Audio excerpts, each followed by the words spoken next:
Hello, welcome back. This is our second podcast on Saturday. What is today? May the 20th, 2017. Our second podcast for Film Smart, and we're back, and we've got some exciting topics, and we're adding a I guess what's the word? A segment because we're having a science segment at the end. Maybe that could be a thing we could do, Josh. We add a segment to every a segment of science. Yeah. Math. Yeah, the next podcast we'll add history or what's the one we could add? We could add we said we were going to talk about something else that we haven't even started. I don't know. Or our own stories, like our experiences in high school and college. Yeah, story of the day. Yeah. Or recent experiences in college or high school or whatever. Yeah. What about that? But Epiphanies. Yeah. What's going on now? But yeah, we could do something like that. But as all podcasts, you will find out we're going to start with film because this is Film Smart. So we want to start with film, obviously. Duh. So we're going to talk about our most anticipated films of the rest of this year because I know it's the middle of May now. But so we're going to talk about what movies we're really looking forward to. Obviously, movies. I just want to say movies that I really liked that came out earlier in the year are Logan, probably my favorite movie that came out earlier this year. Yeah, it was great. Yeah, awesome. Split, I liked a lot. Yeah, that was awesome too. You liked that too? Yeah, I didn't know if you had seen that. Yeah, I saw it like the last week of my semester. Oh, okay. It was awesome. Get Out, I liked.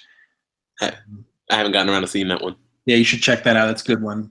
What else was good? Guardians of the Galaxy Volume 2 is pretty good. Did you see Beauty and the Beast?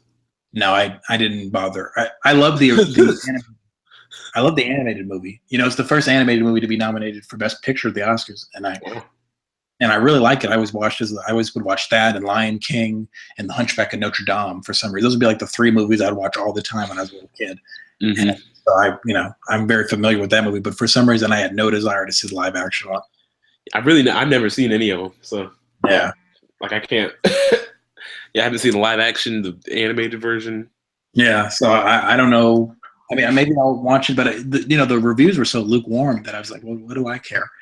I didn't really want to see it, and then the reviews were so. Yeah, I'm not that interested anymore. But I don't know. So yeah, those are probably the movies this year that have come out this year. I might have forgotten one or two, but those are the ones that I really liked, that I enjoyed. King Kong Skull Island was all right. But I'm really looking forward to Godzilla versus King Kong 2020 for some reason. I didn't like Godzilla, and I thought Kong was okay, and yet I'm extremely excited for their team up in 2020. So, and honestly, I just want them to call it King Kong versus Godzilla 2020. That's an awesome name to me. I like that. Or King Kong versus Godzilla, or whatever they want to call it, 2020. I hope they put 2020 in the title for some reason. 2020. That's when it comes out, and that just sounds cool. But yeah, so I'm looking forward to that. So now, that's we'll talk about that in 3 years from now, or I guess the end of 2019, we'll say our most anticipated films of 2020. But right now, the moment that we're in, we're going to talk about 2017. So I'm very excited. Let's each do 5 that we're really looking forward to, if we can. I'm looking forward to, and I think we both are. So this will both be on our list. Is Wonder Woman? Yeah. Wonder Woman was my number one already. Yeah, very excited. Because, really close. I have It for one of mine. It, okay, yeah, that comes out, I believe, in August or September, maybe.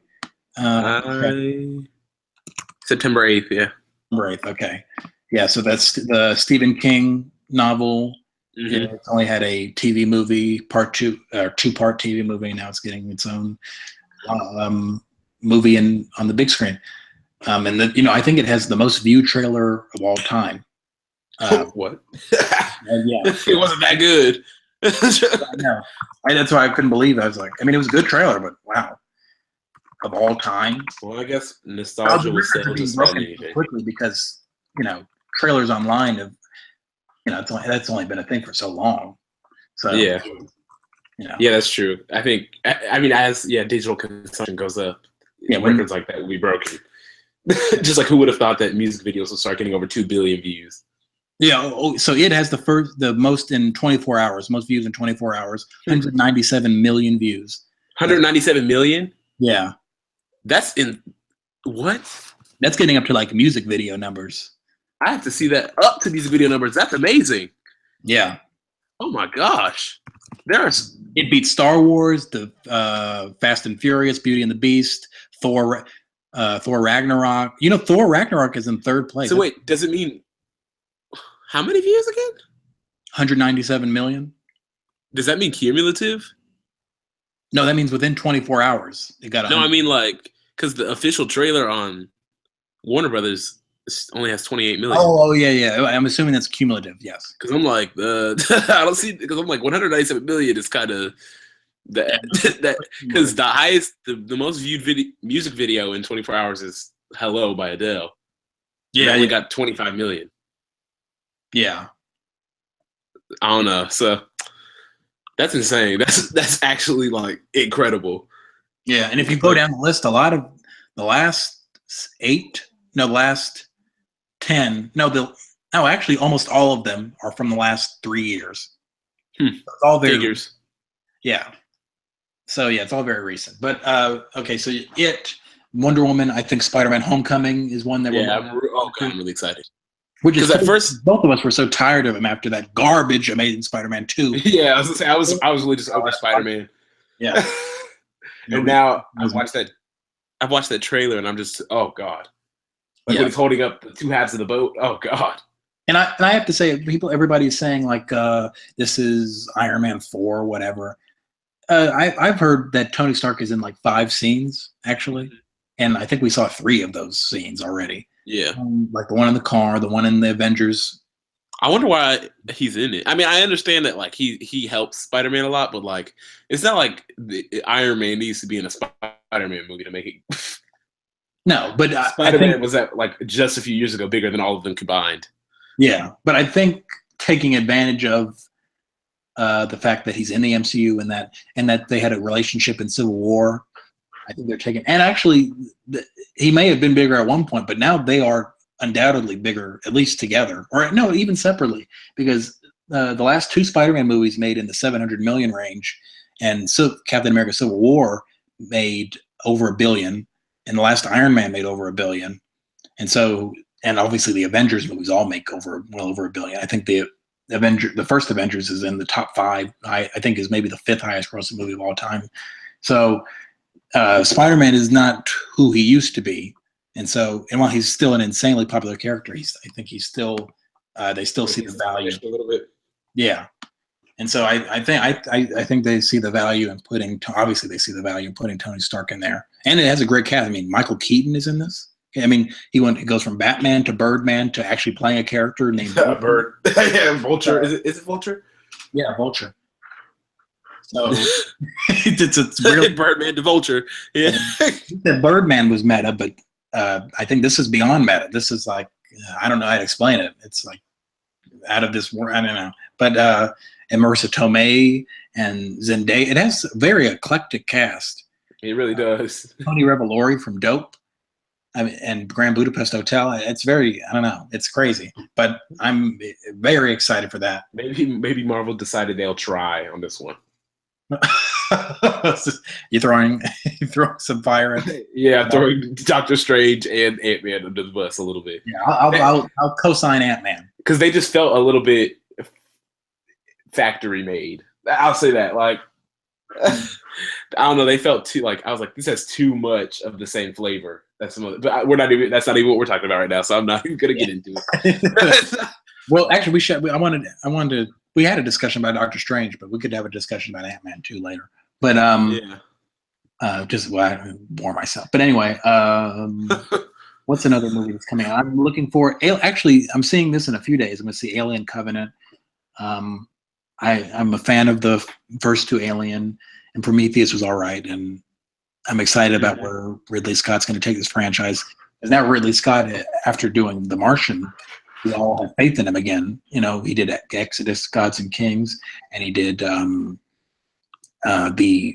Counselor, and you know, he just did a bunch of garbage movies, like insanely garbage movies. He really hurt his. I mean, this is the guy that did Alien, the first Alien in '79, and this is the guy that did Gladiator and Black Hawk Down, and you know, he's done some. Wow. He's done some good movies, and then a lot of good movies, and then he does, you know, the ones I just mentioned. But then he instantly with The Martian, he comes right back. So you know, he had like 2 or 3 hit or misses. And then he just comes right back with The Martian. He gets nominated for Best Picture. Matt Damon gets nominated. The guy Simon Kinberg gets nominated for writing. I mean, it's all everything, and you know, and so he's right back where he was, you know, maybe 10 years ago or so. So yeah, that's exciting to see where he'll go now with Alien Covenant. I don't know if you're a fan of the Alien or have seen them. Not really, but I really love I think the Alien 1979 is like. You know, science fiction is probably my favorite genre, and that is like pure and almost perfect science fiction to me. And horror. And so, what's another movie that you're looking forward to? I'm kind of actually looking forward to Kingsman: The Golden Circle. Oh yeah. Oh, I forgot that was even coming out. That's like because it's October or something, and the first one came out in February of 2015. Comes out September 22nd. September. Okay. Yeah, that's a weird date, but yeah. I just remember thinking that the first one was because I mean, I think it was kind of was it a hit? Because I feel like it made over 500 million. So okay, yeah, that was a hit. I was gonna call it a cult hit because I remember it was like huge on Twitter. Yeah, but like most people that I just talk to every day don't really know it. But yeah, I'm excited for the sequel. Yeah, see what else they can do. Yeah, the first one, that church scene, it was amazing. Yeah, it made 414 million. I think. Yeah, I think so. That for the budget, from what it was expected to make, yeah, it was a hit. So yeah, that was. But yeah, so I'm really excited about the next one. Another movie, and I'm. This is all leading up to my most anticipated, but I'm looking forward to Thor Ragnarok. I loved the trailer, and the things I've been hearing. I love the director. He did. What We Do in the Shadows, about this comedy about vampires in New Zealand. It's hilarious. Yeah, I've seen that. Oh, you have? Yeah. I remember my friend Bateman, he put it on movie night. Did you like it? Yeah, I thought it was hilarious. And then I see the Hunt for the Wilder People is on Hulu, and that's his other movie. I want to see that. I haven't seen it yet, but I want to check that out, and I hear that's really good. My RA was telling me it was great. And then Tessa Thompson, she's from Creed, and Dear White People, the movie, not the TV show, which I know the TV show is making a lot of noise now. But the movie, and she was in some other things, but I really liked her in Creed and Dear White People. And I think she's really a talented actress. And and Jeff Goldblum, and the Hulk is in it, and Doctor Strange is in it, and Cate Blanchett. How could I forget Cate Blanchett? So yeah, and Cate Blanchett is probably the next best actress. Like I think when I think of like the best actresses, there's Meryl Streep, there's Viola Davis, there's and then there's Cate Blanchett, and there's a few others. But I do really love her. But those are like, to me, those are like some of the best. The people you can count on to give an excellent performance, no matter how crappy the movie or TV show they might be in. But yeah, so. Did you ever watch Blue Jasmine? Did I see what? Blue Jasmine with Cate Blanchett? No, I've seen clips from it. And I loved that movie. You just made me think of it again. I need to rewatch it. No, I haven't seen it. I saw Carol. But did you like that? Yeah, it was okay. I thought she was really good in it. I thought Rooney Mara was really good. I thought the movie itself was kind of boring. But it was cool to see because it was shot in Cincinnati, but takes place. Yeah, I remember. Yeah, and it totally didn't feel like it took place in New York because I just kept thinking about how it was shot in Cincinnati and like, oh, that's. Did you recognize anything? I didn't recognize anything specifically, but it just didn't feel like New York. Because like I've lived in Cincinnati, New York. I know what these places look like, and that doesn't look like New York. So Yeah. I guess if you're not from either Cincinnati or New York, it would be okay. But I don't know. Or if you haven't been to New York. Yeah. So I don't know. So what's another one on your list? I was thinking about. I don't know if I'm really excited or if this is more of like a. I used to play the video game, so I really want to see this. But Pirates of the Caribbean. Yeah, I just saw someone tweet that it was not saying much, but it was better than that it's better than every single one since the first. Oh, that's actually really good then. Yeah, that's good to hear. That's really hard, but yeah, that's good.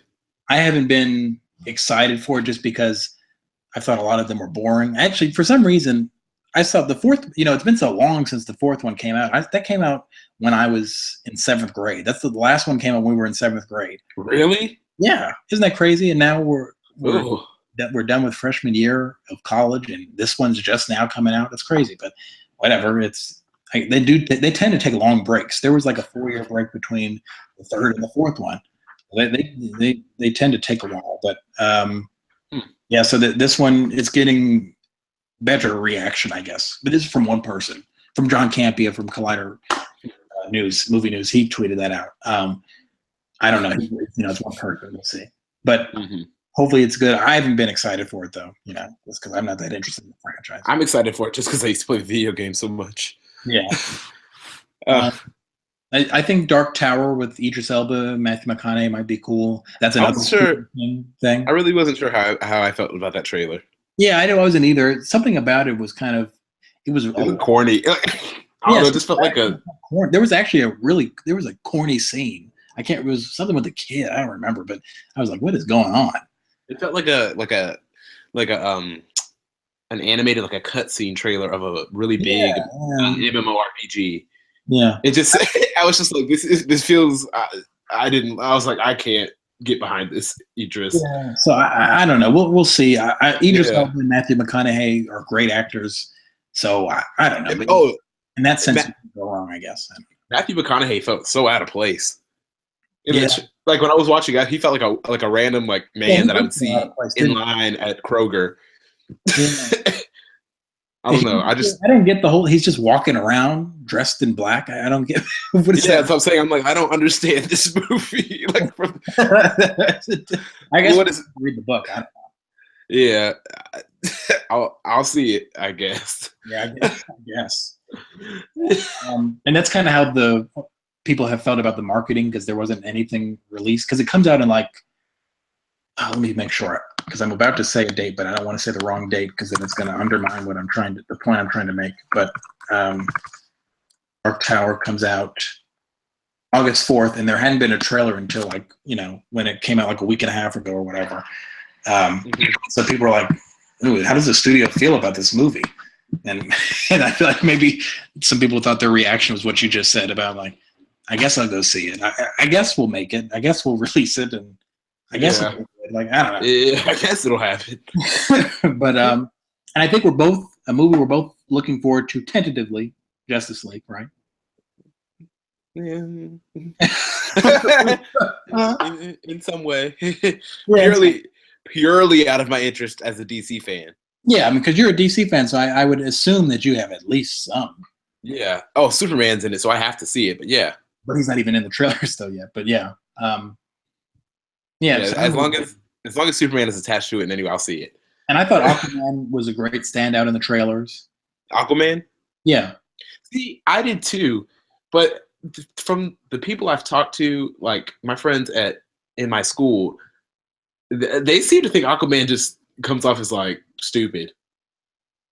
Okay, I guess I can sort of. I figured you were going to say something like that because I can see when he's riding the Batmobile and he's he says, what does he say? He says I don't know. He says he makes a noise or whatever. I don't remember, but I was I thought it was awesome. Number one, because Aquaman. Okay, people were thinking oh well, he's the king of this nation. He was raised on land. If they're going by New 52. Yeah, because he's half human. People don't realize. So he has a personality of some he wasn't royalty all his life. Yeah, he's always been an outsider. So now he's gonna be somebody who was probably an outcast who had to get this harder shell. So obviously, I mean, even the music matched Aquaman's personality from what we can tell from the trailers.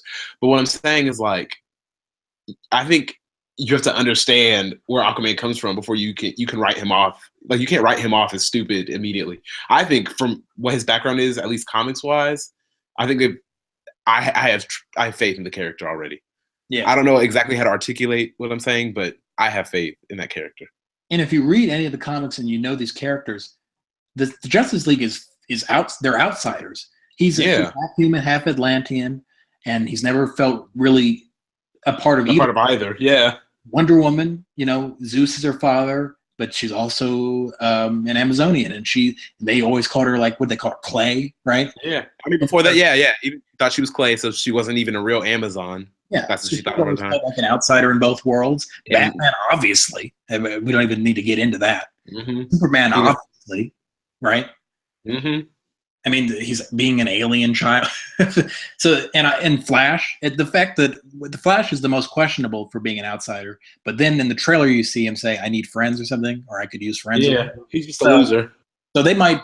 Flash, I think, is probably the least, because if you watch like the show, they really get the feeling that he's not an outsider, that he's nerdy, but he's got friends and things. Barry Allen is the Flash in Justice League, right? Mm-hmm. But isn't Barry supposed to be really outgoing?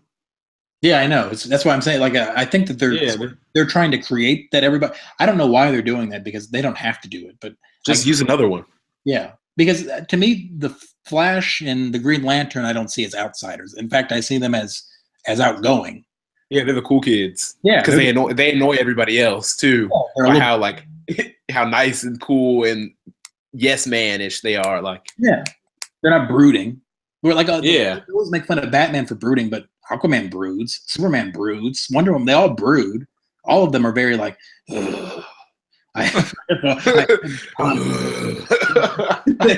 all have conflict, and they're all depressing and at times. But Flash and Green Lantern, it's going to sound like I'm making a point because Flash has lightning and Green Lantern is a lantern, but they're kind of bright. There's a brightness to them. Yeah, they really do. Even the colors in their costumes. Yeah. And we forgot Cyborg, he's also an outsider. Who? Cyborg. Don't claim him. When you said who, you were joking. I can tell.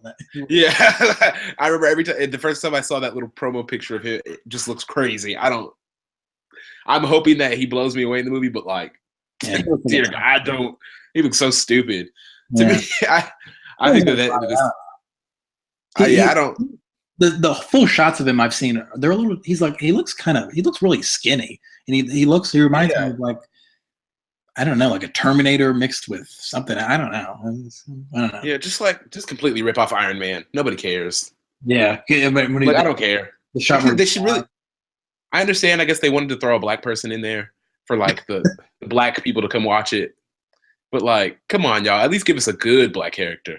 I mean, Cyborg, he has something to work with. But you guys really, like, if you're going to, like, black people are awesome. We need a good, like, we have good stuff to work with. Yeah. Okay. I don't understand why we get a character as dry as Cyborg. I'm saying, like, John Stewart exists. Yeah. But even John Stewart isn't the most interesting. I know, but people actually like him for some reason. Yeah.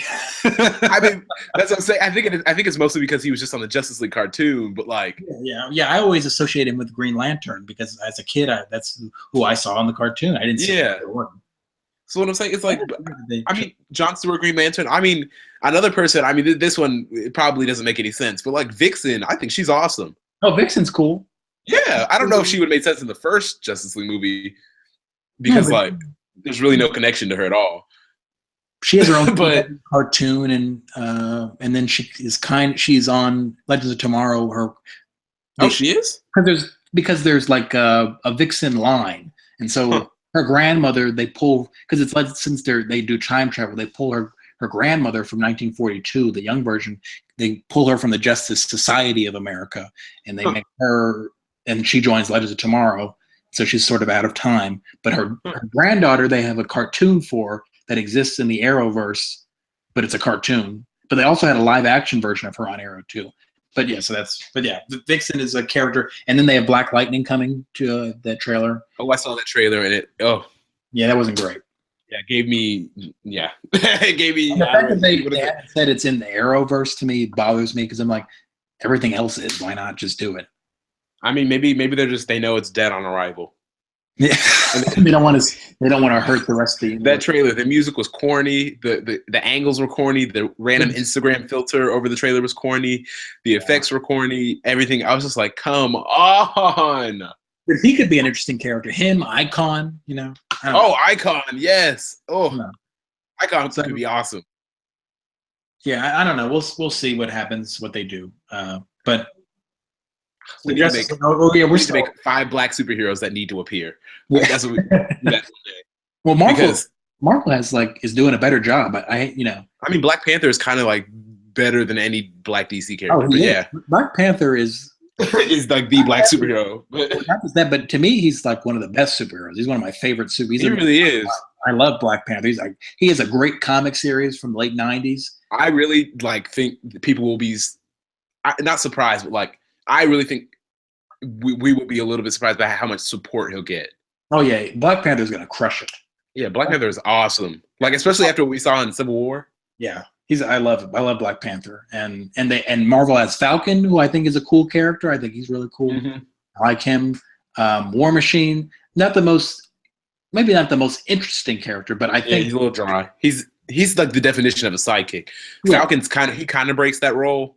Yeah, but he is really kind of a sidekick. Or at least he was. Has a cool suit, at least. Like when he's just blowing stuff and shooting, it looks really cool. So you might not when he takes the suit off. Yeah, okay, but it's like loser. But I like what they were doing with War Machine in terms of in Civil War where he's unforgiving. He doesn't give up. But whatever.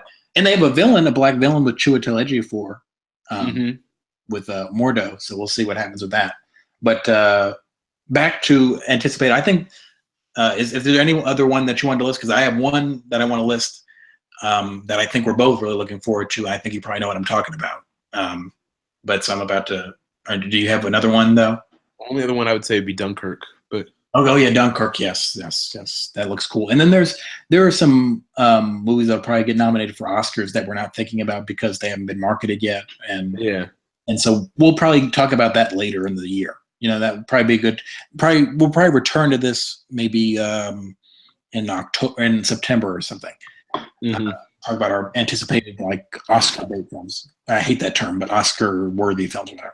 But the last movie I think everybody probably has figured out is they're probably wondering why it said Star Wars: The Last Jedi. That's probably my most anticipated movie. It's pretty much any year of Star Wars movies coming out. I'm really looking forward to it. I love The Force Awakens. I liked Rogue One. I loved Rogue One. Yeah, I know you loved it. I like it more than I liked episode 8. Oh, you mean 7? 7, yeah. I was gonna say 7, and I thought because somebody had corrected me before, and I was like, "What?" But so 8 looks cool. There's not really a whole lot to gauge from the trailer, but there is one thing like the Jedi must end. Everybody's losing their mind over that. I don't think that's Luke turning evil. I think he's saying clearly the Jedi haven't done something right. That the clearly evil keeps coming. But see, my thing is, I always think about this quote from Avengers: Age of Ultron. Nick Fury says, "Trouble always comes around," and so no matter how many times you try to stop it, something is going to come. However, I will say that their trouble is sort of the same trouble. Like the First Order is the Empire. There really is no difference. In fact, the leader of the First Order is Darth Vader's grandson. You couldn't make it more connected if you tried. And they, instead of a Death Star, they build a Star Killer. It's the same thing. And so I think there could be a case to say that the Jedi they really haven't taken out the Empire. Yeah, at all. You're fighting the same war. However, they do take on the Empire. That's great. They get them, but somebody else is going to come around. There's going to be Admiral Thrawn or something. Somebody out in the universe that they're not thinking about is going to come and bring trouble. And you don't just end the Jedi because someone else comes around. Mhm. But clearly the Jedi have not been successful in taking on the Empire. But so is there anything else you wanted to add? We spent a little bit more time on that than I than I Anticipated. But, No, that's about it for me. okay. Before we get into our next thing, I wanted to do this thing like where I recommend something, and I forgot to tell Josh about this before we were planning the show, but I just want to say I played Injustice 2, really fun game. I recommend it. I played through the whole story, interesting story, the way it builds on from the last game. Really cool the way that they make Superman evil and whatever. It's very depressing though too, but whatever. It has an alternative ending. You can pick how you want it to end. Do you want to be on the Superman side or Batman side, whatever. But it's interesting. And then Have you played both? No, I only made Batman side only because I knew you knew Batman side. Well, not just because I like Batman more, and I love Superman, but not because I like Batman more, but because Batman he's the good guy in the game. But Superman's not good in that game. He's still a bad guy. Yeah, I always choose evil though. Yeah, and see, that's how I always. Yeah, so I don't know. We'll see, but what they do with Injustice 3, maybe if they make him better, but I don't think so. I think he's at a point of no return now. I mean, he killed a 10-year-old boy when he killed Shazam. So yeah, we'll see. From the first game, I'm not spoiling the second game. And then I also wanted to recommend Broad City, very funny show. I just watched all 3 seasons on Hulu. Very raunchy, but maybe not everybody's cup of tea, but it's a very funny show. And they had an awkward Hillary Clinton episode. I didn't care, but the rest was good. Because the Hillary Clinton made an appearance at the end. It was kind of weird, but it was whatever. But the rest of the show I really liked. And Hannibal Buress is funny, and I don't want to miss the actual leading ladies. Abby Jacobson and Alana Glazer are very good, very funny the way that they write and act. And I think Amy Poehler is like an executive producer or something too. But so our next topic, we're doing 2 topics. They're music and politics. They're different, but I don't know. The music, everything is about politics in a way, and so yeah, the world has some politics. Which one did you want to start with? I think let's start with music. And the way you actually addressed that was interesting because recently, like there's been a lot of empowerment for the Black community and really people of color in general, or any marginalized community. Yeah. So what I was saying was one point I wanted to bring up was how like Black artists have really started taking over basically the Hot 100, the charts for music right now. Yeah. And I think that's insane because just a few years ago it was like all white women. Yeah. And now women are basically non-existent in the top 10 if they're not featured on a man's song. And then there's a lot more Black people than like I ever would have thought. And then Despacito, Latin music is even getting a chance. Yeah. That's crazy. I'm just wow. I mean, I think the streaming era has really opened the eyes or opened the gates of music to be consumed, because before, when you used to buy things, I think it meant more to be a fan of somebody, because when you had a big fan base, people would always buy your music. Yeah. But like now that streaming's out, it's like proven that people listen to different artists more often. And they discover new things with streaming because it's so easy and everything's free. You don't have to buy it. Like the reason you become a fan is because you trust somebody to make good music and you buy the whole album. Yeah. But yeah, with streaming, that's why these songs are so able to go up. I think that's why people are giving these artists a chance now. And then people if you couldn't even afford to buy music, or like you just didn't like spending that money, now you can stream it. And I think that's reflected a lot by all the people who are in the top 10 right now. Yeah, and I have a question, because I'm wondering, do you think it's more cyclical, or do you think that because there is an argument that some people would make that no matter how much the world changes or technology changes, there's always a cycle to things. And that it really is. I think poppy pop music, like bubblegummy pop, like in the 2010s, when everybody was just like having huge choruses. There was really a way to get a smash hit was have like a nice slower verse that builds up to a humongous chorus. And that music is a little bit more laid back, or it's just like really lit, or something like the whole song is like insane, or it's just really nice and it keeps it low key. But what I'm saying, like, I think pop will have a resurgence in literally in 3 years. I think it'll have a resurgence. Yeah, because I mean, everybody gets tired of trends in music. Tropical House has literally already died. That didn't last too long. Yeah, I was like a couple people pushing it. Like Justin Bieber was pushing it. Drake was doing it a little bit. Drake is still a little bit. And Views is already forgotten. Yeah, but then what's the album that just came out? More Life. I don't even. I can't keep up with him anymore. He's releasing too much music. That has a little bit of Tropical House in it. Just like I don't know. He has some songs like that, but I am wondering like how quickly. I wonder when somebody's going to do Tropical Trap. that maybe like a Jamaican artist or somebody do something like that. If it was a Jamaican artist, I'd actually listen to that. Yeah, I could see it doing some. Yeah, I think there will be a cycle. Yeah. So, but I want to know, why do you think? Because I think the point that you're trying to make too is that Black people have not been this prominent in a long time. In a very long time. Like, remember the 2000s? Like, we had like Missy Elliott, Usher. Who else was that? Timbaland. Timbaland was huge. He was everywhere. Yeah, Jay-Z was huge. Jay-Z, yeah. Rihanna, Beyonce, Destiny's Child. So yeah, you had all these humongous Black artists, and then for a while, Rihanna, she's been pretty big for a long time. But like, who else? Beyonce. Beyonce was not before 2013. I mean, she's always been big, but she's become like this huge cultural icon. Beyonce like ascended to the goddess like 3 or 4 years ago. Yeah, 2013 was the year that made Beyonce like Queen Bee. Like when people call her Queen Bee, like I wasn't really listening to her music or anything, and I still really don't.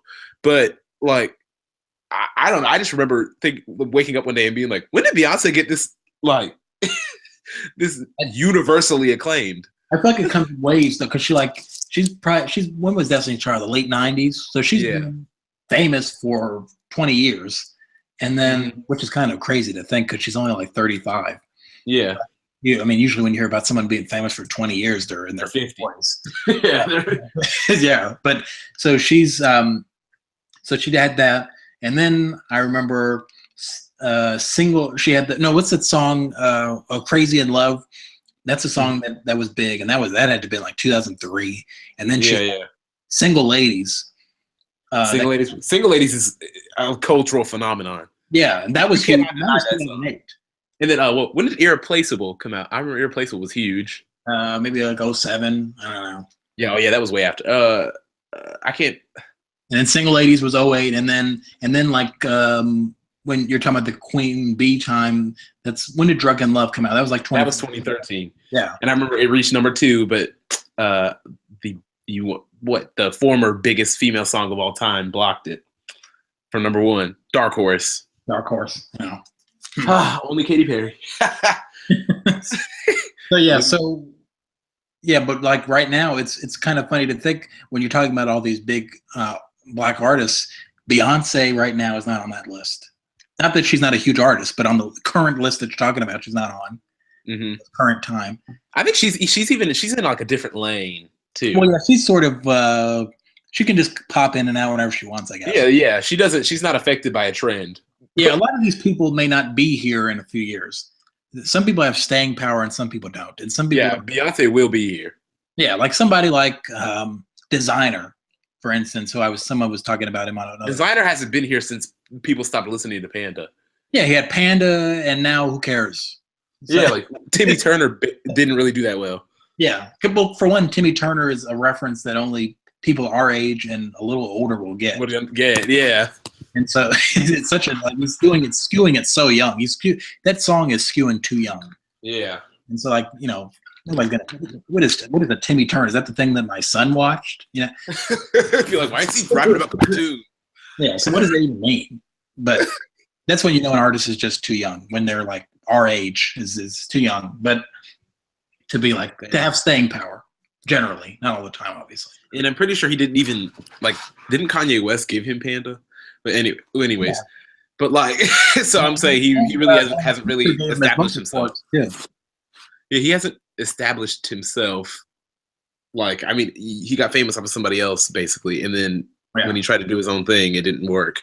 Yeah. So when he came for one, his biggest song, half the people who heard it said, "Is this Future?" yeah, I remember. I thought it was Future too. He stole his vocal cords. I mean, he's It's like, you can't just. Sorry, stole his vocal. But yeah, you can't be a carbon copy of somebody else basically. Like I don't understand. Like, how about instead of making your own music, if people like the way you rap, write something for Future. Yeah. Well, because a lot of know. A lot of these people don't have actual talent, but Yeah, you have to be you got to be as marketable. Well, yeah. You can't even. You don't even necessarily. You need to have a good tone. You don't even have to be able to sing that well. No. Because if you have a good tone, people won't care. Look at Selena Gomez. Would you say that maybe like trap music and some of that, and I'm not trying to make an opinion, but just some of this trash hip hop, and I don't mean trash in that it's garbage, but you know what I mean? Like it's not as thought provoked. Yeah, it's Kendrick Lamar or J. Cole, who I don't like, but is definitely a more thought provoking rapper.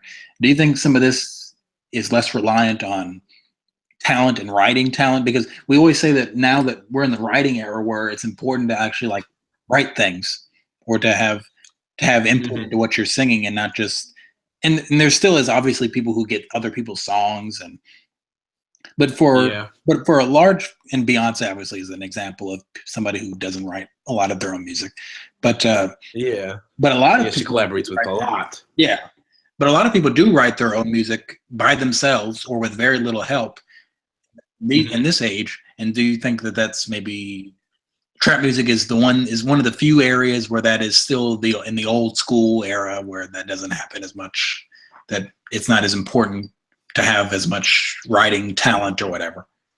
I think, yeah. I mean, trap music in itself is more driven by the beat than the lyrics. Yes, yeah, that makes sense. Like, I don't care about Panda. I cared about the way it was, like the way I could just groove to it in the car. Yeah. My English teacher could too. Exactly. Like, who cares what Panda's saying? I don't care what it's about. Yeah, it doesn't matter. But why is it called Panda? I don't know. Yeah. So what I'm saying is, trap music in itself, I think, is more something you can party to, you can listen to, you could, I don't know, do certain things to. So I guess if what we're saying is if the title and the beat doesn't matter, then we're really hurting Designer because apparently Timmy Turner didn't have it. Apparently that couldn't have mattered, but it still flopped. Yeah. I think that means just nobody cared. Yeah, it didn't matter that it skewed young. Or maybe it didn't flop. I don't know. You'd know better than I would. But, I don't know where it peaked. But he didn't do Panda numbers. No, Panda went #1, which is insane for which I guess not even now it's not as unthinkable for a trap song to go #1. No, even though the first real big trap song to go #1, can you guess who it was by? I mean, is it going to be somebody that's kind of old? No.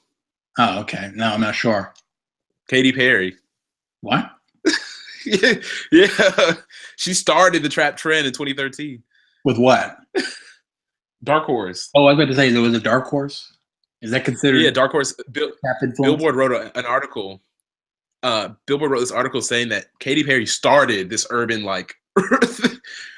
which is really funny.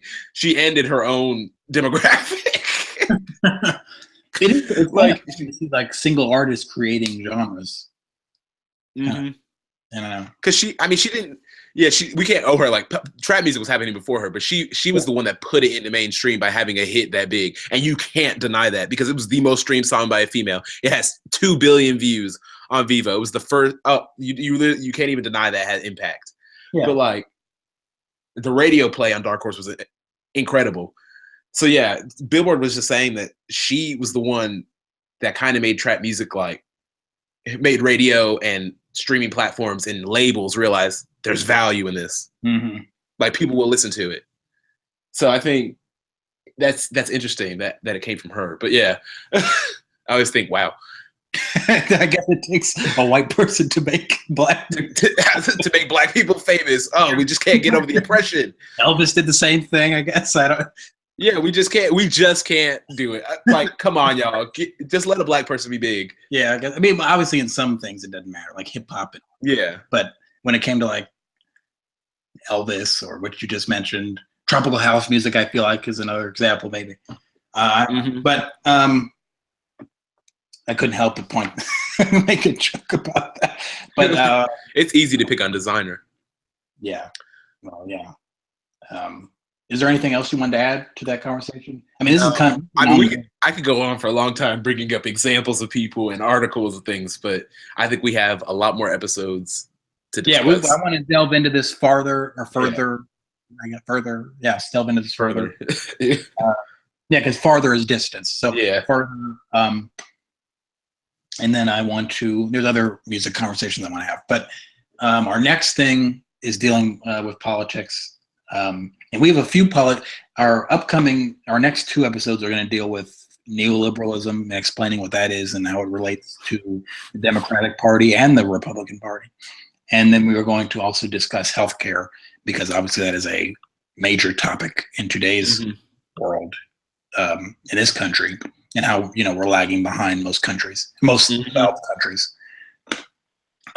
So now but before that, we mentioned it last episode, we want to get into PC culture and what's going on with young people and college campuses and Twitter and Black Twitter and Black Twitter, whatever. It's Asian Twitter, Hispanic. I love Black Twitter. The different Twitters, that women Twitter, movie Twitter, stand Twitter, crazy Twitter, whatever, and what it means, why PC culture exists, and how is it hurting America in the developed world, and how is it helping? Because with most things, there's a complex nature. As with most things that we demonize or praise, there are some qualities that we like to. I think a lot of times when we criticize things, we like to forget about some of the good things about them, and then when we praise things, we like to forget about some of the bad things.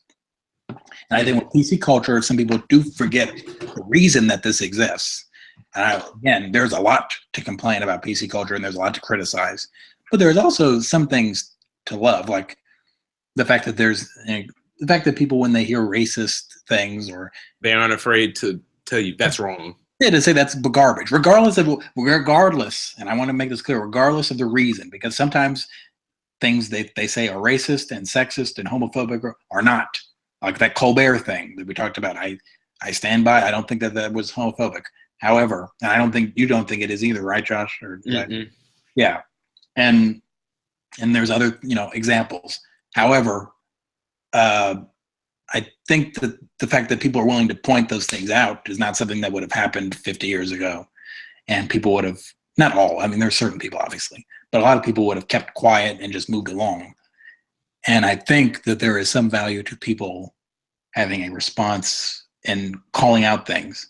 The problem is, since in the last 30, 40 years, we've been doing this, that we still act like it's new to respond to these things. And it really isn't. College campuses have been culturally liberal for 50 years, for probably longer than that, but they've always been, we're dealing, some of the stuff that's on college campuses and coddling and all of that has been going on since the 70s and 60s.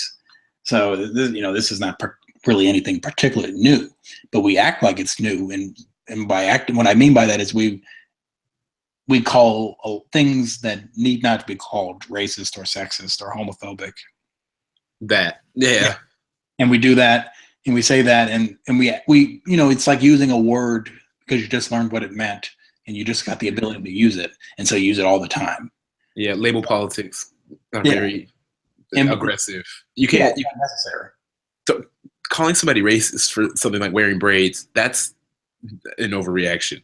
But what I'm saying is, like, that can destroy somebody's career. Like, I don't think you realize, like, allegations for racism, homophobia, like, I understand when there's things to be upset about, but if it's not an intentional, like, assault on a community's reputation, character, morale, that's not really racist. Like, they're not systematically trying to oppress you.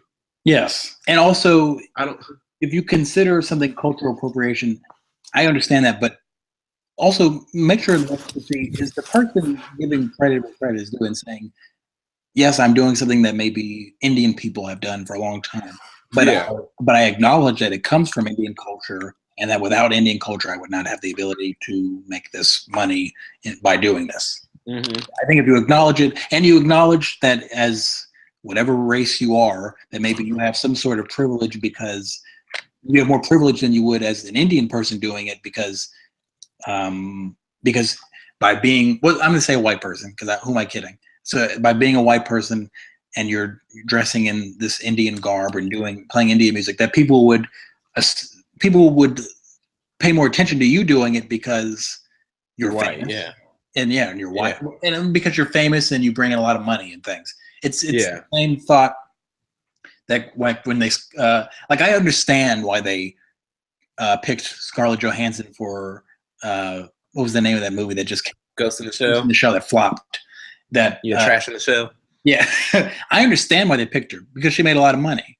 Because she made a lot of Lucy made a lot of money. She's Black Widow and all that. I get it. I think something interesting they could have done with that could have been like create another role for her, but yeah, but I don't against her being cast because you have to start thinking about, and this is when I'm talking about what I'm about to say is legitimate reason to get PC is how many Asian roles are there? I mean, yeah, that's what I'm saying. I've said that. I'm literally saying like how many Asian not even just even music. Yeah. Think about how many Asian like lead movies you can name that aren't about a Chinese man like coming from China or something. Yeah, or about like, even like Rush Hour. They couldn't have not had an Asian person in that. Yeah. Like yeah, that's the thing. What Black people have been saying for years about movies and TV is, can we get a movie where the character could have been anybody but is Black in this movie? Exactly, that's what I'm saying. You don't, and then Black people have been portrayed as thugs or like I mean, you just you can't. What is it? It's not typecasting necessarily, but what I'm saying is like, don't only cast people for a certain role. Like every Asian person doesn't have to have an accent from Japan, and not every Black movie has to be about slavery or the civil rights.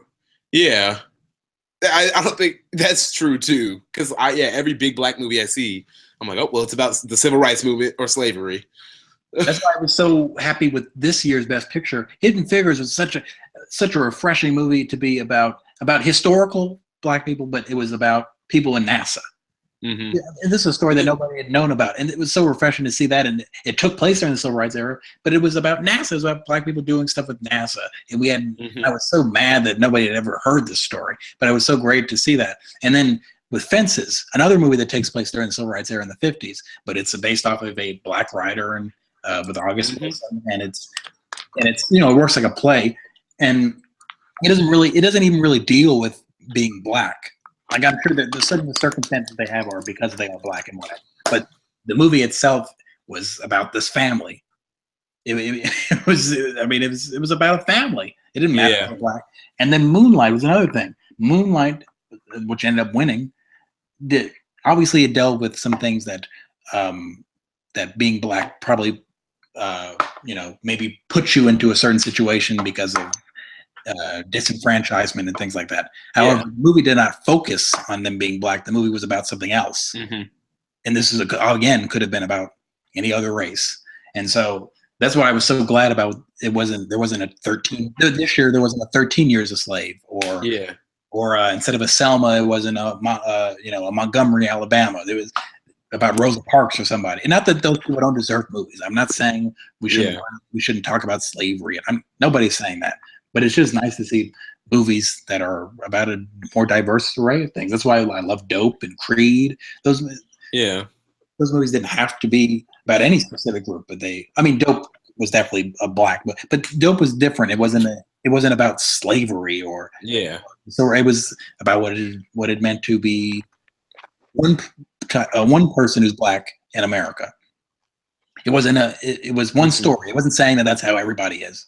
Every black person, that's how everybody who's Black lives. It was its own interesting story about someone living in Inglewood, California. And I just want to see more stories like that, but I also want to see more stories like that for other people. I don't just want because black people are really coming up. I mean, think about the TV shows. You got Empire, you got Blackish. Blackish, one of the funniest shows on TV right now. It really is. Yeah, Power, I think is. What other? There's plenty of other. The Carmichael Show. I can. There's others I'm not thinking of right off the top of my head, but there's plenty of. Black Lightning is coming, and so and Black Panther is coming on in the movie. Yeah, like we're really about to explode.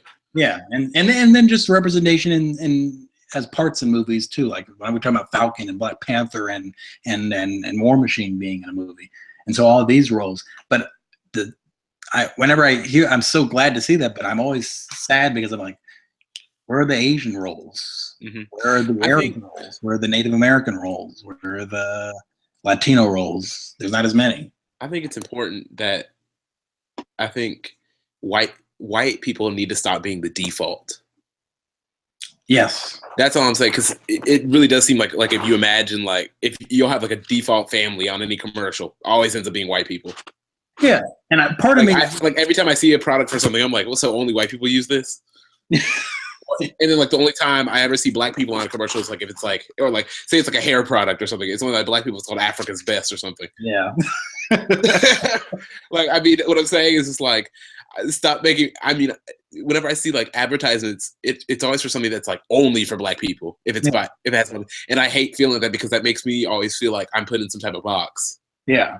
And like, and part of me understands it to a degree because white people are in this country, and they, eventually that's not going to be the same. But at the moment, they are still the overwhelming majority in this country, and so it makes sense. However, if we claim to be an open and equal country, then it shouldn't matter who is in our roles on commercials and television and movies, and someone should not have to look exactly like you for you to connect with them. Are they an interesting character? You connect with them on that. And so all people are saying is representation in some sort of, even in proportional representation. Nobody's saying that it needs to be half and half, because if you were going to make it half black, half white, that would be cutting out a bunch of other people. Exactly. And there's not 50% black people in this country. Nobody's asking for that. We're just asking that you include everybody, and so that everybody in this nation can be represented. And I want, I'm just like, can we, Asian roles or even Hispanic, can like we see one like huge franchise led by an Asian? Yeah, I know. It's ridiculous. I mean, it's kind of ridiculous when you think about it. Alek, can you name a big Asian pop star? No. I'm sure there are in South Korea and China and Japan, but no, not. Yeah. They have like K-pop stars, and they're all local to their country. Yeah, not one in Europe or America. No. That's like I've always thought. Wow. Yeah. How? It's literally like only white people and black people. I already know what people are going to say, but they're going to say, well, those are majority white countries, and that's why it makes sense. But yeah, but have you ever thought, even in music, like black people are always, I feel like we're always shoehorned, like, okay, so you're going to be an R&B artist, or you're going to be a trap artist. I'm always like, so black people can only do R&B, or black people can only be rappers. Is that the only thing labels see value in for black people? Yeah. Yeah. I mean, what I'm saying is like, dear God. I mean, there's so much potential all around I just think all around that everything just needs to be more inclusive. Yeah, exactly. But because I just really feel like cultures are starting to claim different things, and it's almost like sometimes it turns into like separate but equal, like under a different type of view. But what I'm always just like, this is like another term for that. It's like you're giving us our own thing, but you're not saying that you're doing it. Yeah, and you're pigeonholing us into that. So that just makes me feel, that discourages me in so many things, and I really want to see some difference in that. Yeah, and there's importance in people seeing people who look like them and things, and seeing people, because people say, well, I didn't need to see someone who looked like me when I was a little kid to want to achieve things. But I think part of them is they're not telling the truth. I think a lot of it's important to see people who look like you doing things. Not because you have to, because you can't do anything if you don't see that. Obviously, that's not true. But because it shows you that, this black guy can be president, or this black guy can be a movie producer, or this guy can do, or this Asian guy can be a star athlete. Yeah, didn't they have a Hispanic man playing president in Corey in the House? Oh yeah, that is right. Uh-huh. Disney was woke. Yeah. How can he- Yeah. I was like, shoot. That was a diverse show. But yeah, so it's just important, and that part, and so that's sort of the argument for some PC culture. Now, to some of the criticism. That was a good discussion for that part. What did you say? That was a good discussion for that part. Yes, and I think we make some liberals really happy with that. I hope, but or really angry. But now we're going to make some conservatives and Bill Maher very with our conversation, who's not a conservative at all, and with our what we're about to say about some of the negatives of PC culture, because there are some negatives. And basically, the negatives would be, here's an example, and one of my example might just undermine what we just said, but I don't care. We were talking about Asian roles. First thing that came to my mind, Iron Fist. Comes out March 17th, the new Marvel TV show. He's supposed to team up with the Defenders, part of the Avengers universe, whatever. They cast the white guy, Finn Jones. He's British. And a lot of people complain and they say he should be Asian. And now part of me understands that, because I say, again, there are so few Asian roles. This is clearly a character with a lot of Asian ties that you could have made Asian. However, the argument that I say is the same argument I had for the ancient one, which Tilda Swinton played in Doctor Strange. People were saying that was an Asian character in the comics, which is true. And when they wrote that character, though, he was a very stereotypical Asian. It was a bald guy with a long beard, probably long white, black beard, whatever, living in Tibet or what, I don't know. And he was going to teach the white guy how to do mystical arts. So if they had cast, I don't know, I can't even think of an old Asian actor. There's so few. Ken Watanabe, I don't know, who's Japanese. They cast Ken Watanabe and gave him a long beard and shaved his head. And they said, people would have complained and said, well, this is stereotypical. Is this all that Asian people are to you? And look, they could have made the character, I thought they gave the character a lot of depth, but I still think a lot of people would have complained about that. And same thing with Iron Fist. Oh, Asian people can only do martial arts and things? Why can't they do?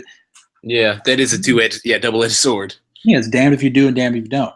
And so to me, the reason that I say that I defend Iron Fist's choice of making him white is because you're damned if you do, damned if you don't. However, he was white in the comics. So if he was already white, then if the Iron Fist had been Asian in the comics like the ancient one, then I'd say, damned if you do, damned if you don't. Pick your poison, and probably go with Asian. Pick that poison. But since you're damned if you do, damned if you don't, and he's already white, then I guess just make him white, or make him something else completely. You could have made him Hispanic, I guess. I don't know. It's not like there's a whole lot of Latino roles either. Or not that Hispanic. I think Hispanic and Latino are two different things, but well, you know what I mean. Hispanic, make him a Hispanic role. If you're gonna do that, then do that. But I feel like you put these companies are put into tough positions, and then we freak out about it. And then that Iron Fist, which I watched, was a decent show. It was okay, and it has a 17% on Rotten Tomatoes. That show does not deserve a 17%. And I think a lot of the reason it has a 17% is because people felt that they couldn't like it because he wasn't Asian. Now, the show has a lot of legitimate problems that people did talk about, but a lot of people were just talking about the fact that he was a white guy. And there is an argument to be made that may have hurt the show a little bit. But if you went in not liking the show because of that, and then you gave it a bad review because of that, that's a problem. And the show really that is a problem. Didn't deserve a 17% on Rotten Tomatoes. At least that's how I felt. It definitely wasn't a great. Graded for quality, and then integrity is something you can also drag. But yes, and again, you can make a comment about how he seems like a privileged white guy who's appropriating Asian culture. Okay, but there are other good parts that you could look at and take, because there was some interesting parts, and one of the best characters in the show was actually Colleen Wing, who is Asian, So, Mhm. but that's just my 2 cents about that. Yeah, I'm gonna have to watch that show. Yeah. Yeah, about that specific case. And then just other examples are people just having outrage on Twitter about certain things. Like I don't know, some like Colbert or somebody will say something, and then people freak out. And then, are we even talking about it 2 weeks later? I mean, I've heard someone say That's like, what I said. if you're not I said thinking, huh? Twitter keyboard warriors. Stop. I've had to tell. So I have obviously like I stand up for a lot of things. Yeah, Like I don't take. But when I know for a fact that I'm just like, okay, you're just taking advantage of like somebody already getting put down for some yes, retweets. When for a fact I can search through your Twitter and find things that match that same thing that you're making fun of them for, you're dragging them for.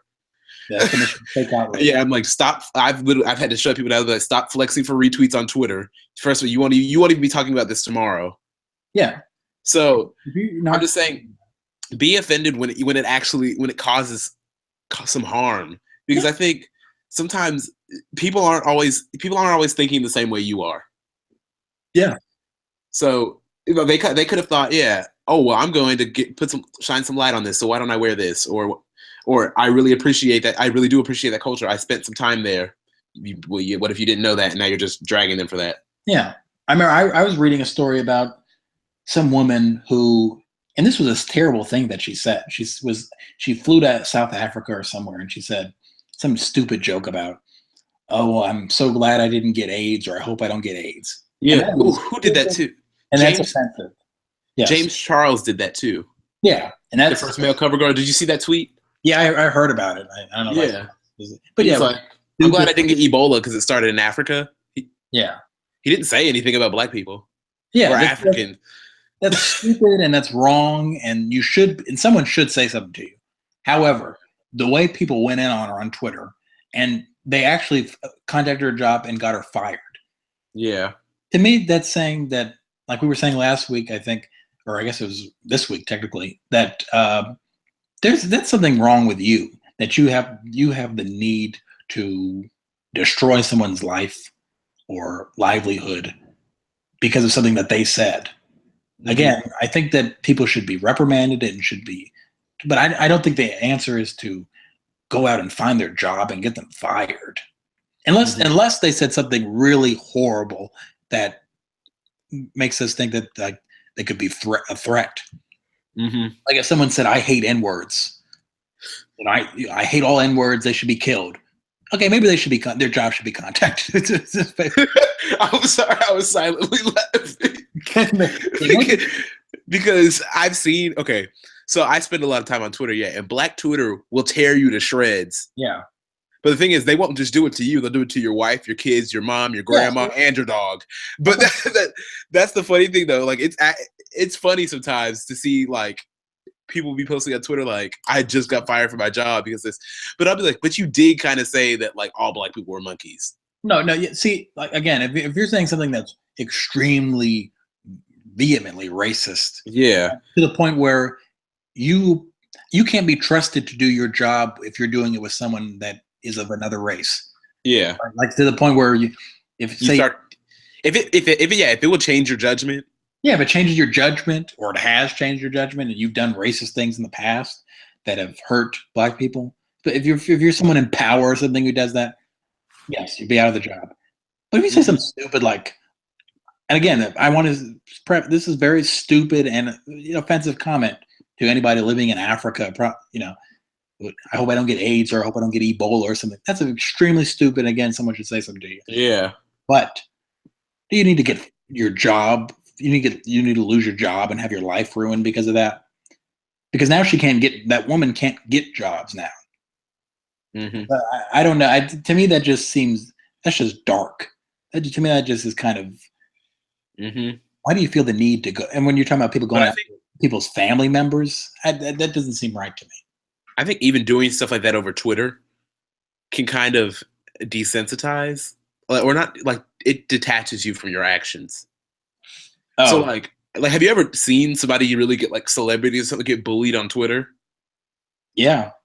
I just think about that. I'm like, so do people really think that like just because it's just Twitter doesn't mean calling somebody ugly and fat doesn't make them feel bad? Yeah, Or I like, know. like people have committed suicide because if you're constantly being fed a certain rhetoric, you're gonna believe it. Especially when you're some huge star and it's 50 million people saying it. Yeah. Like, and they don't even know you. That's what I say too. I'm like, you've never met her. You literally see through the smallest scope basically what she tweets or what he tweets, and you can tell somebody to kill themselves. Horrible.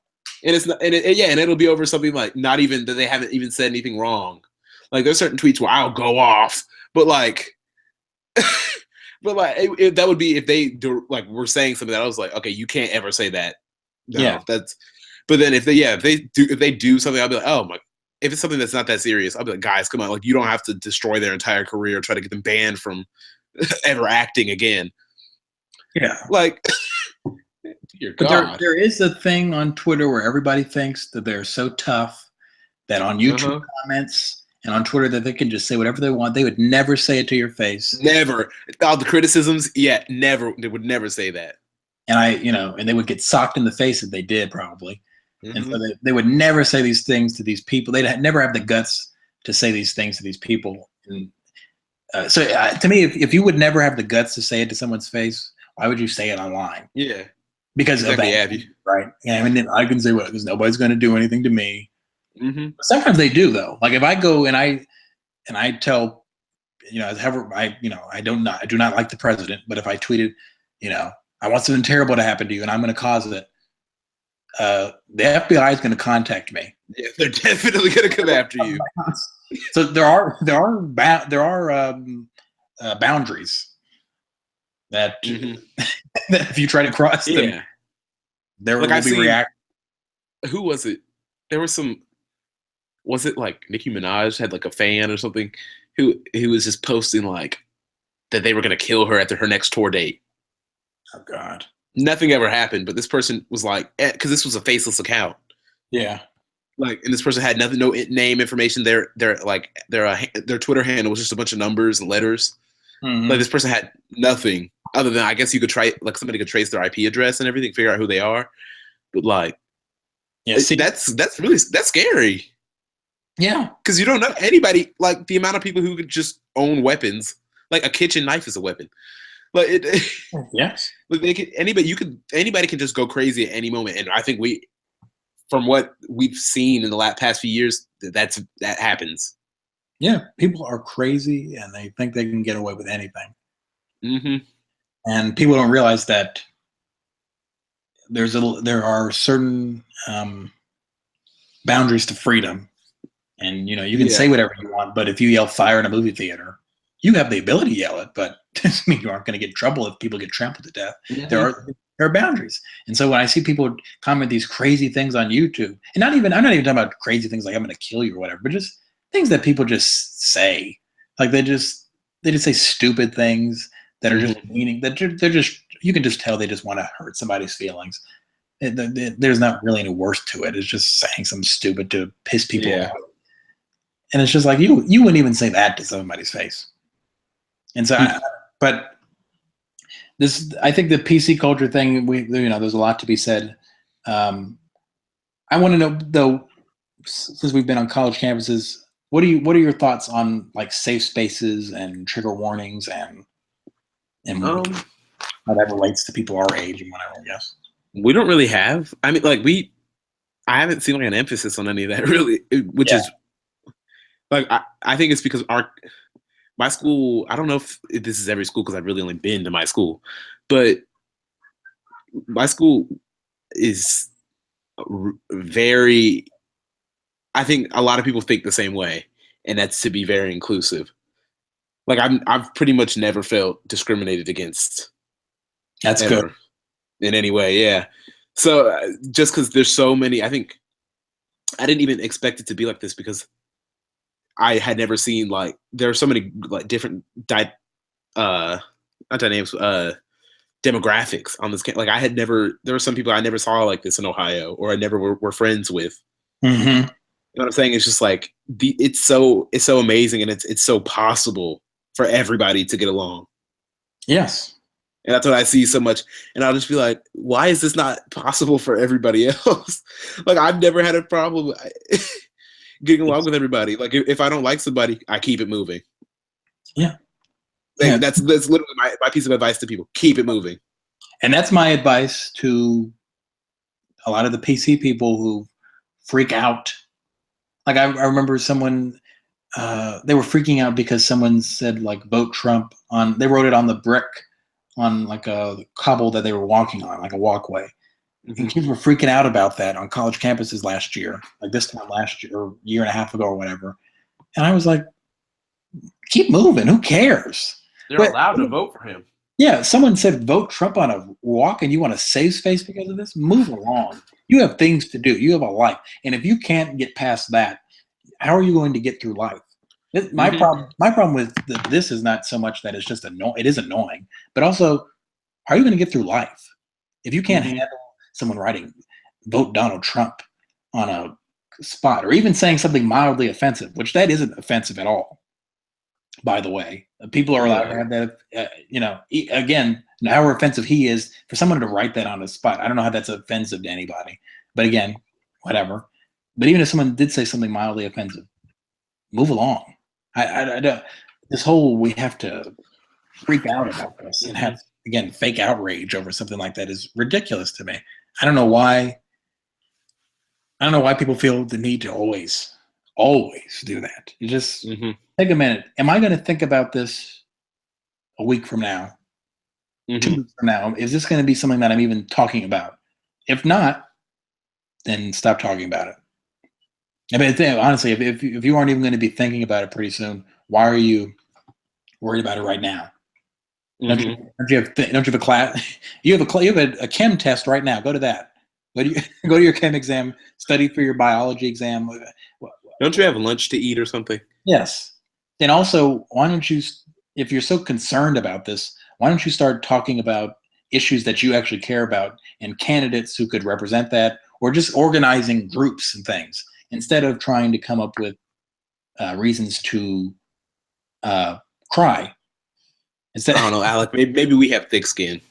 I guess, but I think most people I know are like that. I don't know the weird thing is like I don't know a whole lot of people like this, but I hear about it all over this country, and I just go like, who are these people? It clearly is an issue because I keep hearing about it. Bill Maher always talks about it, and other people, and not just him, but conservatives always talk about it. And while I think that they embellish the truth sometimes with certain things like that, it is an issue, and there is a certain degree of like the safe spaces, and I need to feel comfortable all the time. That's a problem. If you need to feel comfortable all the time, that's very concerning. Because if the world is anything, it's not comfortable. If it's not anything, it's not comfortable all the time. I mean, it's just not. There's 7 billion people in the world. You're going to not meet most of them, and you're going to hate a lot of the ones that you do meet. So, and a lot of the ones that you never meet, you're going to hate a lot of them too, and that's okay. That is okay. Yeah, it's okay to not like it. It's okay to not get along with everybody, to not agree. Yeah, and not everybody's going to like you either. Sometimes it is you. And I think, and if you really have a problem with like activism, I think I lead by example a lot. So, and I think, even just rhetoric will change. Like, just always be inclusive. Yes. Accept them. Accept everybody. Try to have conversations. Try to talk. If someone says they don't know. Don't scream. Speak. Yeah. If someone says, in terms of transgender, this is another thing that people want to do, that felt that they've always been men or women and they've been the opposite physically and they want to change, fine. Do what you want. It has no effect on my life. Exactly. Yeah. I was like, why would y'all care? It doesn't hurt my life. I don't care. But if someone had some questions or is a little confused and maybe doesn't get it all the way because they've lived in a certain area and they aren't exposed to these sorts of things. They don't mean it in sort of a mean way, but they're just like, I don't really get this. Why would anybody want to change their gender and genitalia? This is an honest question. Why would anybody want to do that? Don't instantly say you're transphobic. Why is that our instant reaction? You're transphobic. You hate, or you're scared and you hate trans people because of something that you can't help. To me, there's a difference between ignorance and willful ignorance. Sometimes, I think education will help a lot of people. If you honestly don't know and you have a question, that's fine. We don't need to attack these people.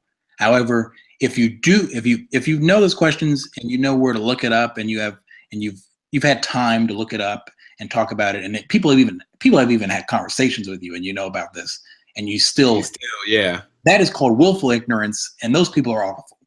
And you're problematic, Racist people tend to be, not all, but a lot of racist people tend to be willfully ignorant. They are, meaning that they take no attempts to actually find out about other groups, and they are very good to people in their own tribe, but when they don't ever bother to research or meet with other people of other races and ethnicities, they never venture out, and so they are willfully ignorant. They are trying to stay in their state of mind and are making no attempts to go outside of it. That is a problem. There's a big difference between that and then just saying, I honestly don't know. I haven't been exposed. I'm not actively trying to I haven't actively tried to not expose myself to it. I just have been doing other things. I mean, it's not something I think about, because there's a lot of people. If you've never had somebody who's transgender in your family or friends or whatever, it's not something you think about a whole lot. Why would you think about it a lot? It's not something that's affecting your life. So why would you be thinking about it? And so if someone has an honest question and they really don't know, don't yell at them and scream at them, because what does that do? That makes them want to be willfully ignorant. That's the answer. If someone doesn't know and then you yell at them, now I don't want to. Now I'm kind of mad about it. Why people are treating me like crap because I didn't know, and why would I want to learn now?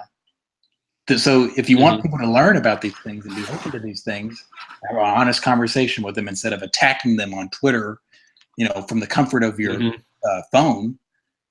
And I don't know, that's just how I feel about it. What are your thoughts? I do think in the end that the main assault on like things that offend you or bother you is to educate people. Yeah, like helping people be aware is, I think, the best thing that you can do, because a lot of people they simply do not understand things. Yes, and it's not like I'm not saying that's an excuse or whatever, but they until somebody can really understand you, they might not understand why it bothers you until they understand you. So and that's hard. Sometimes it is. It's hard to get people to understand, and I think you got to be patient sometimes. But then there is a line where patience runs thin. There is and to me, I feel like I think we all are mature enough and grown up. Most of us, obviously not all of us, but a lot of us, I think, or most of these people are able to tell when somebody is being a dick and when somebody honestly doesn't know. You can tell when someone is clearly not trying. They really don't care. They're just trying to, go after these people. And they've had multiple opportunities to learn about it, and then people have actually talked to them, and they still don't care. And then there's the difference. People like, no, I honestly don't get it. I haven't been exposed to a lot of this. I don't know exactly what to look up. Obviously, I could look some of this stuff up, but I would like to hear from actually, people just talking to me. What is a way without getting yelled at? Explain some of this to me. I still don't get it, and that's different. And allowing people to be empathetic, but I think most people are mature enough, and most people are able to decipher, even through text, like on a computer or a phone or whatever, between what is someone being a dick, honest. So I don't know. That's just how I feel about it. We have plenty more to say about safe spaces and trigger warnings. And I think that there's some value to trigger warnings. But I also think, I was in class one time and we were talking about some book, and there was some gore. No, it was there was some blood, and it referenced something about rape or whatever. And our teacher kind of gave us a trigger warning. And at the time, I kind of rolled my eyes because come on, it's a book. What are we?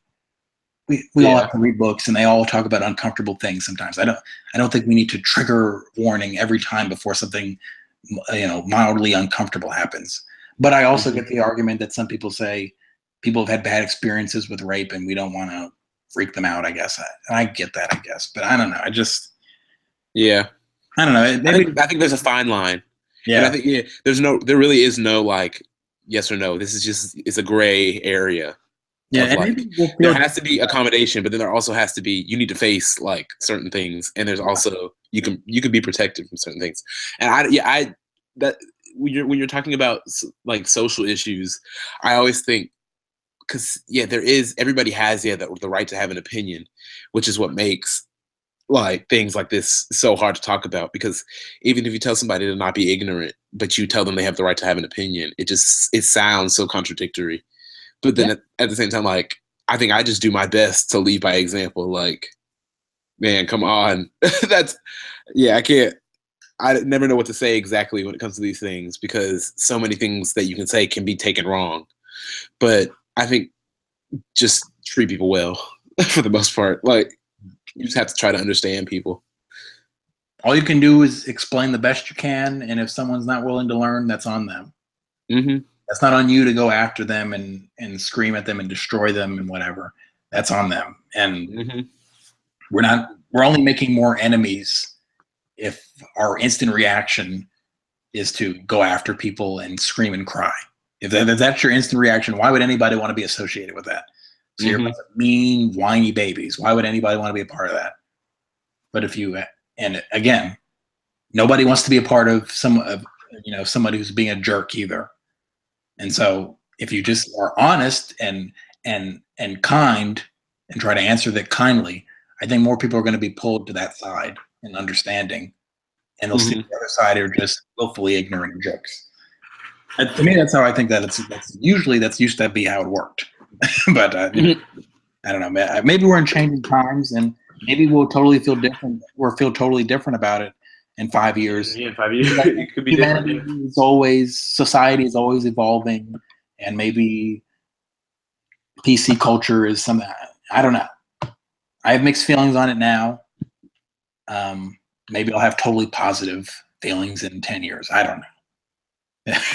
But I really, things do change. Yes, that's all I'm saying right now. Things will change. Yeah, they always do. So the last topic, I just wanted to do a quick thing on science, because we didn't talk about that last episode. I told Josh, it was probably a couple months ago now, about this drug that they used. I think it's called NAD Plus or something, and it was used on mice, and it actually made the mice, biologically speaking, younger and reversed their age. And so they are trying to do in the next 3 years, 3 to 5 years, testing it on humans, and they want to roll it out pretty soon. No, actually, they want to test it, I think, in the next year, and they want to roll it out in the next 3 years or so, and release it to the masses. And so I just wanted to have a quick conversation on what our thoughts on that, would we do it, and what we think that means for the future of humanity, as people will, if that comes rolled out. And as we've seen, it already has worked. It's worked on mice. Mice, I don't know. That doesn't necessarily mean it'll work on us, because mice are not us, but they are mammals. They are mammals. We are mammals. There's some similarity in that. I would assume that, I'm surprised. I know a lot of people are going to hate this, but I'm surprised that I haven't heard them talk about testing it on monkeys and chimpanzees and gorillas and just apes in general, who we're much more closely related to. They might test it on those, and we'll see what happens. If it works on them, it's probably very likely that I'm sure there's some human who'd be willing to be tested too. They want to. I think that I'm sure there's somebody out there who'd be willing to. Right, cool. So, do you see yourself taking this in 2020, 21, or what?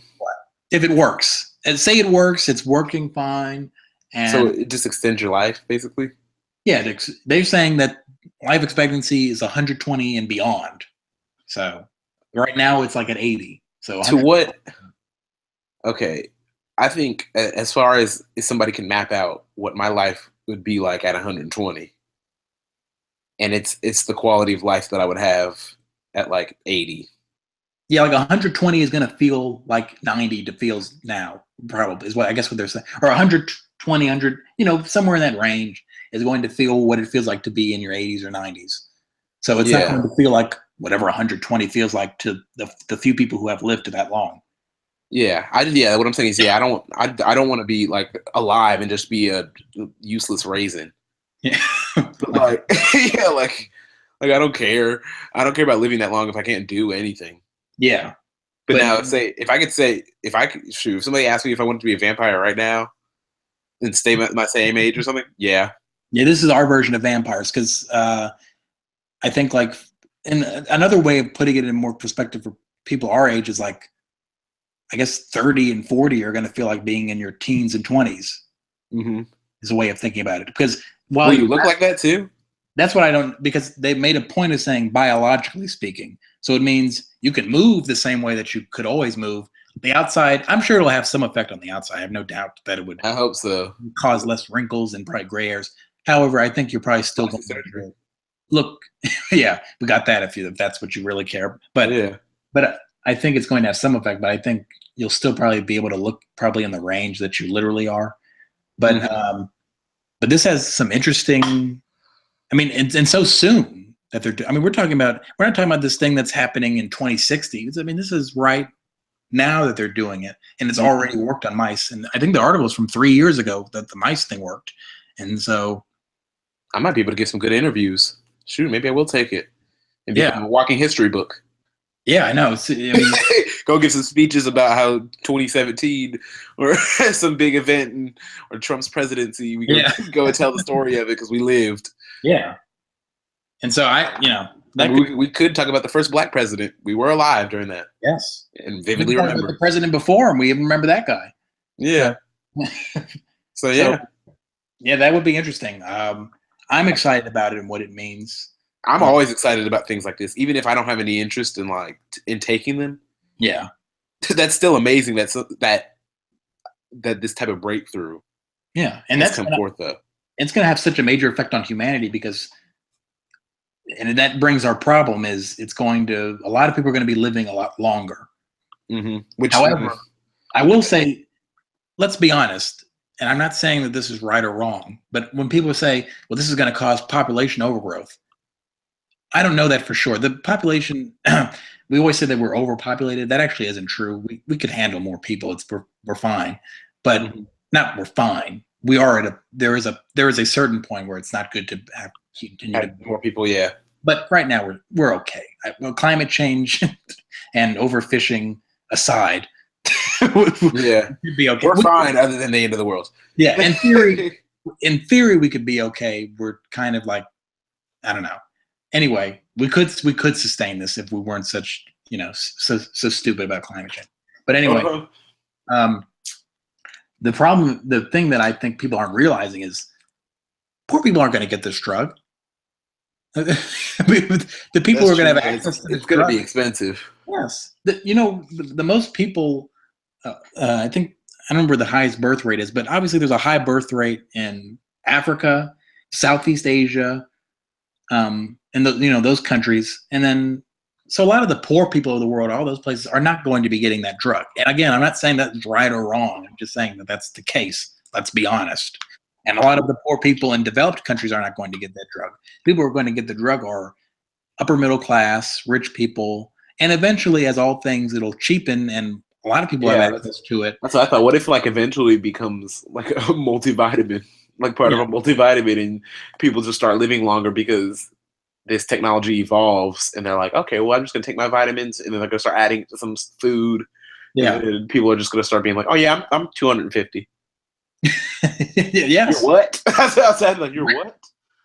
Yeah, but who has access to multivitamins? Developed people. Yeah, and I mean people in developed nations is what I mean by that. Developed. So people and people in Africa are not eating nature's made multivitamins right now.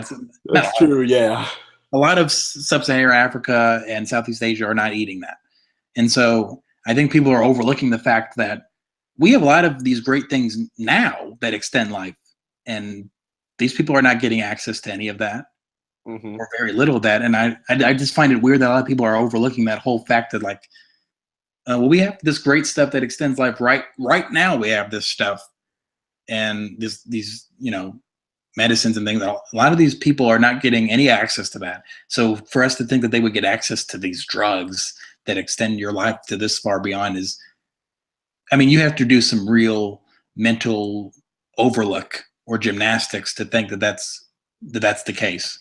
To use that as an argument against it, that's a ridiculous argument. And again, I'm not saying it's right or wrong that these people aren't getting it. I don't want people to just die. I don't want people to be forgotten and just die. Yeah, There's a lot to be done. And actually, I really want to do an episode on building infrastructure in poor countries. I really want to do that. But that would be good. I think a good political discussion. But I think people are overlooking the fact that the people who are going to be getting this drug at first are going to be rich people. Who are we kidding? And upper middle class people. And eventually, even as it cheapens, it is still going to be largely middle class people in developed nations, in first world nations. So I think with more interesting discussions on that drug, I'm sure we're going to have discussions in the coming years about who this person turned into a superhero after he took it. It was went wrong. That's what I want to know. So call me when I can get powers. then I'll be the test rat. Call me when I can be powers. Yeah, so that would be crazy, but I don't know. We'll see. Yeah, you know for a fact, don't ever give me powers. yeah. Well, I get the powers, you get the powers. I become the superhero, you become the supervillain. I don't even think I'll become a villain. I'll just start my own nation. But then, like Black Adam. Yeah, and completely steal resources from everybody else using my power. So yeah, it wouldn't even be like it wouldn't even be me targeting one specific thing. I would just steal whatever I needed from everybody. Yeah. Crazy. Black Adam, that's another character I'm really good at on Injustice 2. I just have to mention. Not everybody has to know that, but I'm just not everybody has to know that. But I'm quite good at him as him, and he's very fun to play. Well, I can't wait to play it. Yeah. So yeah, I recommend all that and whatever. Is there anything you wanted to add before we sign off, Josh? No, I'm good. I think this episode was like probably a little longer. This one 2 hours. I don't know, but I don't think it was 2 hours quite. No. Oh, we started at 9:42. It's 11:24. Oh no, it was almost about 20 minutes off. Yeah, so it's a little bit longer than the one we did last week, but yeah, pretty good. I think we really are getting into the feeling of this podcast now. I hope people will comment and they'll say, give us recommendations and tell us how we're doing. I really would like. I want some people to comment and say things that we could do better. Once we get big enough, we can start arguing with people. Yeah, and also once we get big enough, I'd love to do like viewer questions. Like if people want us to address something or they have questions, I would love to do viewer submitted questions. That would be fun. I would love to go off. They could just send on Twitter or email us or whatever. Do people know our email? Probably not, but I mean, the comment section is always open on YouTube too. Yeah, so yeah, you could do that. If you want us to give you, we can give you our Film Smart email if you want, maybe. You could put that in the description. Yeah, I could put that in the description. But please comment and give us suggestions or things if you've lasted this long through the podcast. And actually, I think I'm going to put timestamps too, so people will click. If they don't want to hear all about what we said about music, they can jump to science or something. I don't know. But yeah, so yeah, you know what to do. Like, subscribe, comment, follow us on Facebook and Twitter. And as always, stay film smart. Ooh.